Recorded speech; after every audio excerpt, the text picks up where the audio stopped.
Hello everyone, myself Aamir Malik. Welcome to our channel the RX tutor. अगर आपने इस channel पर प्रीवियस वीडियोस देखी होंगी तो आपको पता होगा हमने इंस्ट्रूमेंटल मेथड ऑफ एनालिसिस की एक वीडियो सीरीज स्टार्ट करी है, जिसमें हम B.Pharm 7th semester instrumental method of analysis के सिलेबस के अकॉर्डिंग डिफरेंट टॉपिक्स डिस्कस कर रहे हैं। एंड उसी वीडियो सीरीज को आगे कंटिन्यू करते हुए आज हम बात करेंगे कुछ बेसिक टर्मिनोलॉजीज के बारे में, जो कि हमने प्रीवियस वीडियोस में डिस्कस करी थी। जो रिमेनिंग टर्मिनोलॉजीज थी उसको हम आज डिस्कस करेंगे, जिसमें से अभी जो है हम इंटेंसिटी के बारे में बात करेंगे। ये कुछ ऐसी टर्मिनोलॉजीज हैं जो कि हमारी यूवी स्पेक्ट्रोस्कोपी के साथ साथ अदर टाइप्स ऑफ जो भी स्पेक्ट्रल एनालिसिस है या स्पेक्ट्रल मेथड है उसमें भी ये इंटेंसिटी जो है हमारा हमें देखने को मिलेगा। मैंने यहाँ पर कुछ पॉइंट्स लिख रखे हैं, वन बाय वन हम इन पॉइंट्स को डिस्कस करते हैं। द लाइट और electromagnetic wave carry photons in the form of rays. जैसा कि हमने स्टार्टिंग में बात करी थी कि जो लाइट होती है या इसको हम इलेक्ट्रोमैग्नेटिक वेव कहते हैं, इसके अंदर क्या होते हैं, फोटॉन्स होते हैं। एंड ये फोटॉन्स क्या करते हैं, एनर्जी को कंटेन करते हैं। ये हम आई थिंक स्टार्टिंग की जो फर्स्ट वीडियो थी उसमें ये चीज़ें हमने डिस्कस करी थी। लाइट या इलेक्ट्रोमैग्नेटिक वेव्स के अंदर क्या होते हैं, फोटॉन्स, और ये फोटॉन्स जो हैं एनर्जी कंटेन करते हैं। और ये फोटॉन्स जैसे जैसे रेज जो है, अभी हम यहाँ पर आएंगे रेज वाली चीज़ें डिस्कस करेंगे, ठीक है। फोटॉन्स जो है इन the form of raise travel करते हैं, ठीक है। हम लाइट की बात करते हैं तो लाइट इस तरीके से कुछ पास होती है, ठीक है। टॉर्च जलाएंगे या कोई भी लाइट का सोर्स रहेगा, उसमें से जो लाइट होती है वो रेज की फॉर्म में जा रही है, और ये रेज जो हैं फोटोन को कैरी करती हैं। आई होप आपको ये वाला पॉइंट समझ में आया होगा कि इलेक्ट्रोमैग्नेटिक वेव या लाइट जो है फोटॉन्स को कैरी करते हैं in the form of radiation या रेज, ठीक है। नेक्स्ट पॉइंट की बात करते हैं। Intensity can be defined as the number of photons और rays passes through a particular area in a unit time. पर इंटेंसिटी वर्ड की बात करें तो इंटेंसिटी को हम डिफाइन कर सकते हैं कि कितने नंबर ऑफ फोटॉन्स या कितनी नंबर ऑफ रेज पास होती हैं एक पर्टिकुलर एरिया से इन अ यूनिट टाइम, ठीक है। एक पर्टिकुलर एरिया मैंने ये ले लिया, ठीक है। इस एरिया को मैंने पर्टिकुलर डिसाइड कर लिया कि भाई इतने एरिया में से अगर मैं लाइट की टॉर्च मारता हूँ या कोई इलेक्ट्रोमैग्नेटिक रेडिएशन पास करता हूँ तो इतने एरिया के अंदर कितनी नंबर ऑफ रेज पास हो रही हैं, कितने नंबर ऑफ फोटॉन्स पास हो रही हैं। एंड जितने ज़्यादा नंबर ऑफ फोटॉन्स इस एरिया में से पास होंगे या जितनी ज़्यादा रेज पास होंगी वो उसकी इंटेंसिटी कहलाएगी। फॉर एग्जांपल मैंने यहाँ पर अलग अलग डायग्राम ड्रॉ कर रखे हैं, हम इनको फर्दर डिस्कस करते हैं, देखते हैं कि किस तरीके से यहाँ पर डिफरेंट इंटेंसिटी देखने को मिल रही है। यहाँ पर काउंट करें तो 1 2 3 4 5 6, ये 6 रेज इतने एरिया में से पास हो रही हैं, ठीक है। एक पर्टिकुलर एरिया में एक यूनिट टाइम में, एक टाइम में, ठीक है। एक सेकंड के अंदर हो सकता है, एक मिनट के अंदर हो सकता है, हम यहाँ पे सेकंड काउंट करके चलते हैं। भाई एक सेकंड के अंदर इतने एरिया के अंदर कितनी रेस पास हो रही हैं, हम यहाँ पे चेक कर पा रहे हैं 6 रेस पास हो रही हैं, ठीक है। मैं नंबर लिख देता हूँ। यहाँ की बात करें तो इतने एक पर्टिकुलर एरिया में कितनी नंबर ऑफ रेस या नंबर ऑफ फोटॉन्स पास हो रहे हैं, 3। यहाँ की बात करें तो 1 2 3 4 5 6 7 8 9 10, तो 10 फोटोन या 10 जो है रेस एक सेकंड में इतने पर्टिकुलर एरिया में से पास हो रही हैं। तो जितना ज़्यादा नंबर ऑफ फोटॉन्स या रेज पास होंगी उतनी ज़्यादा इंटेंसिटी रहेगी। इंटेंसिटी क्या होती है कि भाई कितने नंबर ऑफ फोटॉन्स या कितने नंबर ऑफ रेज एक पर्टिकुलर एरिया में से पास होते हैं एक यूनिट टाइम के अंदर। वो unit time 1 second, 1 minute, 1 hour, वो हम अपने अकॉर्डिंग डिसाइड कर सकते हैं। Intensity can also be defined as the energy of light passes through a particular area in a unit time. पर इंटेंसिटी को हम ऐसे भी डिफाइन कर सकते हैं कि भाई कितनी एनर्जी जो है लाइट की पास हो रही है एक पर्टिकुलर एरिया में से। नंबर ऑफ फोटॉन्स जो कि एनर्जी कंटेन करते हैं, तो हमने यहाँ पर क्या लिख दिया, नंबर ऑफ फोटॉन्स की जगह कि भाई कितनी एनर्जी पास हो रही है। जितनी ज़्यादा रेस उतने ज़्यादा नंबर ऑफ फोटॉन्स, उतनी ज़्यादा नंबर ऑफ एनर्जी पास होगी। तो कितनी एनर्जी पास हो रही है लाइट की एक पर्टिकुलर एरिया से एक पर्टिकुलर टाइम यूनिट टाइम के अंदर, उसको हम क्या कहते हैं, इंटेंसिटी कहते हैं। ये इंटेंसिटी हो सकता है कहीं पर कम होगी, कहीं पर ज़्यादा होगी। तो ये इंटेंसिटी हमें स्पेक्ट्रल एनालिसिस में काफ़ी हेल्प करती है कंपाउंड को एनालाइज करने में। जैसा कि हमने अभी बात करी थी प्रीवियस वीडियो में कि जो हमारे कंपाउंड होते हैं वो इलेक्ट्रोमैग्नेटिक रेडिएशन को एब्जॉर्ब करते हैं, उनकी एनर्जी को एब्जॉर्ब कर लेती हैं। एंड ये जो एनर्जी एब्जॉर्ब होगी इसकी इंटेंसिटी हम चेक करेंगे। हमने यहाँ से लाइट पास करी, कंपाउंड ने लाइट को एब्जॉर्ब करा। मैं यहाँ पर एक रफ डायग्राम बना देता हूँ, ठीक है। ये मैंने एक टॉर्च ली, ठीक है, जिससे इलेक्ट्रोमैग्नेटिक वेव्स निकल रही हैं, ठीक है। ये मेरे पास एक बीकर है। अब यहाँ पर हम सैंपल के ऊपर क्या करते हैं, लाइट डालते हैं। ये जो लाइट है इलेक्ट्रोमैग्नेटिक रेडिएशन या इलेक्ट्रोमैग्नेटिक वेव्स है। सैंपल क्या करेगा, इस इलेक्ट्रोमैग्नेटिक रेडिएशन को एब्जॉर्ब कर लेगा। तो एब्जॉर्ब करने के बाद में लाइट यहाँ से कम पास होगी, ठीक है। यहाँ से हमने लाइट भेजी, सैंपल ने कुछ एब्जॉर्ब करा, जो बची हुई लाइट थी वो निकल रही है, ठीक है। हम यहाँ पर देख पा रहे हैं कि जो स्टार्टिंग में इंटेंसिटी थी और सैंपल से पास होने के बाद जो इंटेंसिटी मिली उसमें कुछ तो डिफरेंस आ रहा है। सो इस इंटेंसिटी के डिफरेंस के बेसिस पर हम कंपाउंड्स को एनालाइज करते हैं। तो इंटेंसिटी क्या होती है कि भाई कितनी नंबर ऑफ रेज या फोटोन्स पास हो रही हैं, एंड ये इंटेंसिटी सैंपल से पहले कितनी थी, सैंपल से पहले कितनी थी, सैंपल के बाद कितनी बची है, उसके बेसिस पर हम कंपाउंड को एनालाइज करेंगे। आई होप आपको इंटेंसिटी का कॉन्सेप्ट समझ में आया होगा एंड किस तरीके से इस इंटेंसिटी को हम स्पेक्ट्रल एनालिसिस में यूज़ करते हैं इसका एक आइडिया मिला होगा। सो मैं इन चीज़ों को रब कर देता हूँ एंड मूव करते हैं नेक्स्ट टर्मिनोलॉजी, जिसमें हम ट्रांसमिटेंस के बारे में डिस्कशन करेंगे। आई होप आपने इसको नोट कर दिया होगा। मैं इन चीज़ों को रब करने जा रहा हूँ। सो नाउ अब हम बात करते हैं ट्रांसमिटेंस के बारे में। मैंने यहाँ पर कुछ पॉइंट्स लिख रखे हैं एंड यहाँ पर कुछ हमारे पास फॉर्मूले भी हैं। वन बाय वन हम इन चीज़ों को डिस्कस करते हैं। सबसे पहले हम बात करते हैं फर्स्ट पॉइंट की। So it is the fraction of the intensity of transmitted light versus incident light. Transmittance को अगर हम डिफाइन करना चाहें तो ट्रांसमिटेंस क्या होता है, ये एक फ्रैक्शन होता है किसका, intensity of transmitted light versus incident light, ठीक है। अब ये इंसिडेंट लाइट या ट्रांसमिटेड लाइट क्या होता है इसके बारे में बात करें तो इंसिडेंट लाइट की बात करें, the light coming from the radiation source and reaches to the sample for absorption. So incident light किसको कहा जा रहा है, ऐसी लाइट जो कि कहाँ से आ रही है, coming from the radiation source. So मैंने यहाँ पर एक डायग्राम ड्रॉ कर रखा है। ये हमारा रेडिएशन सोर्स है, ठीक है। यहाँ से रेडिएशन निकल रही है, यहाँ से इलेक्ट्रोमैग्नेटिक रेज निकल रही हैं।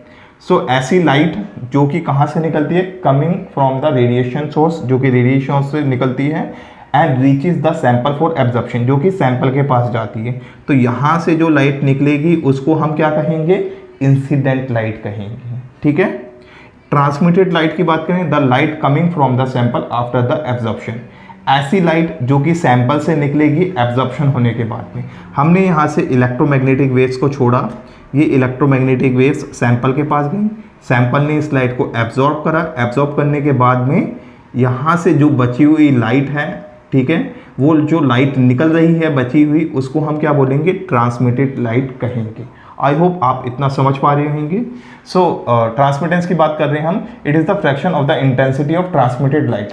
ट्रांसमिटेड लाइट की इंटेंसिटी, ठीक है, अभी हमने इंटेंसिटी के बारे में डिस्कशन करा था कि भाई कितनी नंबर ऑफ रेज पास हो रही हैं एक एरिया में से एक यूनिट टाइम के अंदर, एक सेकेंड के अंदर इतने रीजन में से कितनी रेज पास हुई, कितनी हमारी एब्जॉर्ब हो गई, ठीक है, उससे हमारी इंटेंसिटी पता लगती है।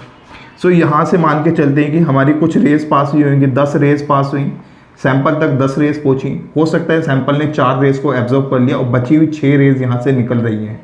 तो इसकी इंटेंसिटी को हम क्या करेंगे, एक फ्रैक्शन में लेंगे, ठीक है। मैंने यहाँ पर फॉर्मूला लिख रखा है फ्रैक्शन का, तो इसको हम डिवाइड कर देते हैं I अपॉन आई नोट। ये I क्या है, आई नोट क्या है, इसके बारे में बताएं। तो यहाँ पर मैंने लिख रखा है I मतलब इंटेंसिटी ऑफ ट्रांसमिटेड लाइट। ये जो लाइट निकली है ट्रांसमिटेड वाली, इसकी इंटेंसिटी को I कहा गया है। आई नोट की बात करें तो it is the intensity of incident light. ये जो इंसिडेंट लाइट जा रही है इसकी इंटेंसिटी को हमने क्या कह दिया, आई नोट कह दिया। तो ट्रांसमिटेंस क्या होता है, ये एक फ्रैक्शन होता है किसका, intensity of transmitted light. Intensity of transmitted light को आई से डिनोट करा है, एंड या versus incident light, incident light को हमने आई नोट से रिप्रेजेंट करा है। तो ट्रांसमिटेंस का जो फॉर्मूला होता है वो क्या होता है, T is equal to I upon I naught. ठीक है, वेल ट्रांसमिटेंस को हम परसेंटेज ट्रांसमिटेंस से भी निकाल सकते हैं, जिसमें हम क्या करेंगे 100 से मल्टीप्लाई कर देंगे, जो कि हमारा परसेंटेज ट्रांसमिटेंस कहलाएगा। सो आई होप आपको ये ट्रांसमिटेंस का कॉन्सेप्ट समझ में आया होगा। ट्रांसमिटेंस क्या है कि भाई कितनी लाइट हमारी सैंपल से निकल रही है, ठीक है, और कितनी लाइट भेजी गई थी, उसका एक रेशो क्या कहलाएगा, ट्रांसमिटेंस कहलाया जाएगा। ठीक है, जितनी ज़्यादा इस T की वैल्यू, हम कह सकते हैं कि उतना ज़्यादा ये I ज़्यादा होगा, मतलब यहाँ से लाइट निकल रही होगी। ठीक है, यहाँ से 10 रेज गई, 6 यहाँ पहुँची। ठीक है, तो 4 लाइट एब्जॉर्ब हो गई हैं। 4 लाइट जो एब्जॉर्ब हुई, ठीक है, हम यहाँ पर रेशो निकालें तो इंटेंसिटी कितनी है 6 अपॉन भेजी कितनी थी 10, तो इसकी वैल्यू कितनी आ रही है 0.6 आ रही है। अगर मैं मान के चलता हूँ यहाँ से 10 रेज भेजता हूँ, 8 यहाँ पर एब्जॉर्ब होगी, निकली कितनी 2 निकली। ठीक है, तो यहाँ पर लिखेंगे 2 अपॉन 10 0.2। जितना ट्रांसमिटेंस की कम वैल्यू उतना ज़्यादा ये सैंपल लाइट को एब्जॉर्ब कर रहा है। ठीक है, मैं यहाँ पे लिख देता हूँ एक पॉइंट, इस वाले पॉइंट को रब कर देता हूँ, मैं थोड़ा सा स्पेस बना के लिख देता हूँ।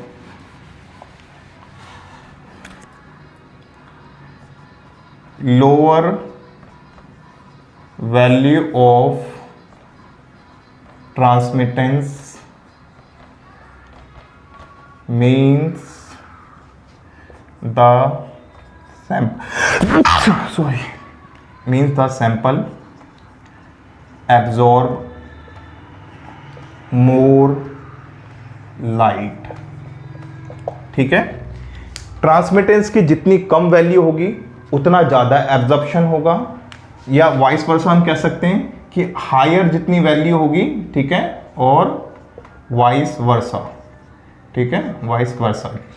ठीक है, ट्रांसमिटेंस की वैल्यू जितनी ज़्यादा उतना ज़्यादा हम कह सकते हैं कि सैंपल लाइट को एब्जॉर्ब नहीं कर रहा है।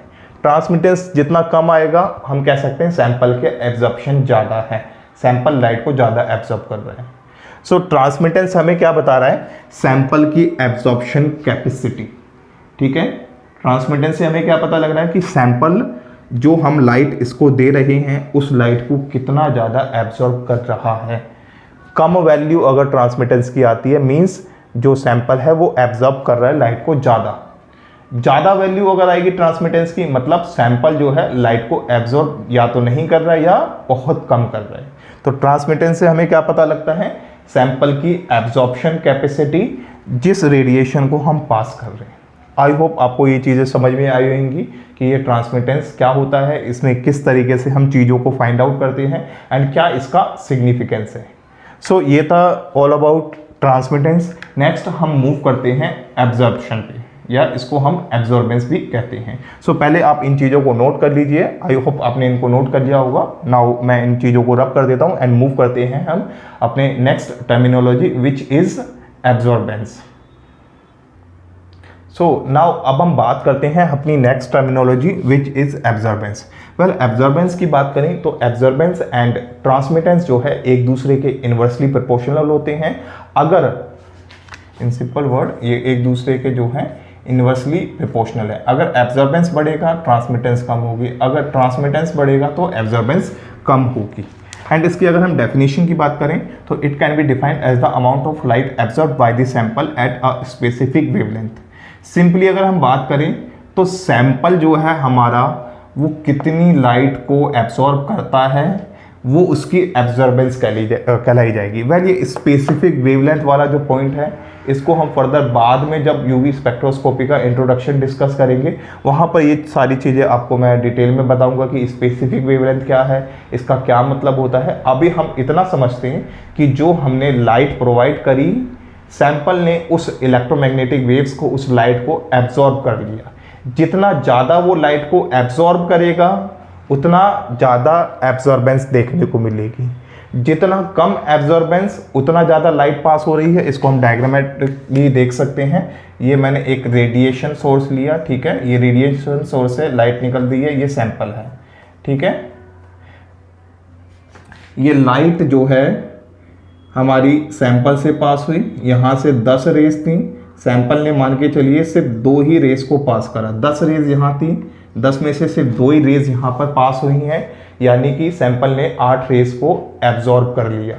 तो यहाँ पर हम कह सकते हैं कि एब्जॉर्बेंस ज़्यादा देखने को मिल रही है, ठीक है। एंड वहीं पे अगर हम बात करें कि सैंपल अगर ज़्यादा रेज यहाँ पर हमारी शो करता, मान के चलिए 8 रेज यहाँ पर हमारी जो है सैंपल पास करता, ओनली 2 रेज को एब्जॉर्ब करता, तो हम वहाँ पर कह सकते हैं कि एब्जॉर्बेंस कम आई है, ठीक है। तो कितना लाइट वो एब्जॉर्ब कर रहा है उसको एब्जॉर्बेंस कहा जाएगा एट अ स्पेसिफिक वेवलेंथ। मैं यहाँ पर जो इलेक्ट्रोमैग्नेटिक रेज प्रोवाइड कर रहा हूँ उसकी एक स्पेसिफिक वेवलेंथ है, ठीक है। यूवी स्पेक्ट्रोस्कोपी के अंदर हम 200 से लेकर 400 नैनोमीटर की यूवी रेज यूज़ करते हैं। मैं यहाँ पर 200 नैनोमीटर वाली रेज, 205 नैनोमीटर वाली या कोई भी पर्टिकुलर रेज जब पास करूँगा तो वो हो सकता है सैंपल लाइट एब्जॉर्ब करेगा। जितना वो एब्जॉर्ब कर रहा है वो उसकी एब्जॉर्बेंस कहलाई जाएगी। एब्जॉर्बेंस कम ज़्यादा हो सकती है, ठीक है। कहीं पे सैंपल ज़्यादा एब्जॉर्प्शन शो करेगा या ज़्यादा एब्जॉर्बेंस शो करेगा, कहीं पे सैंपल कम एब्जॉर्बेंस शो करेगा। तो एब्जॉर्बेंस क्या है कि वो कितना लाइट एब्जॉर्ब कर रहा है एक पर्टिकुलर वेवलेंथ। आई होप आपको ये वाला जो है फर्स्ट पॉइंट समझ में आया होगा। नेक्स्ट पॉइंट की बात करें, it can be calculated from the reduction in intensity of transmitted light at a particular wavelength. हम एब्जॉर्बेंस को कैसे कैलकुलेट कर सकते हैं कि भाई जो हमारी ट्रांसमिटेड लाइट है उसकी इंटेंसिटी के अंदर कितना रिडक्शन हुआ, ठीक है। अभी हमने इस इंटेंसिटी वर्ड को भी डिस्कस करा, ट्रांसमिटेड लाइट क्या होती है हमने वो भी देखा। तो ट्रांसमिटेड लाइट जो है सैंपल से पास होने के बाद में कितनी लाइट की इंटेंसिटी में कम आया उसको मेज़र करके हम एब्जॉर्बेंस को निकाल सकते हैं।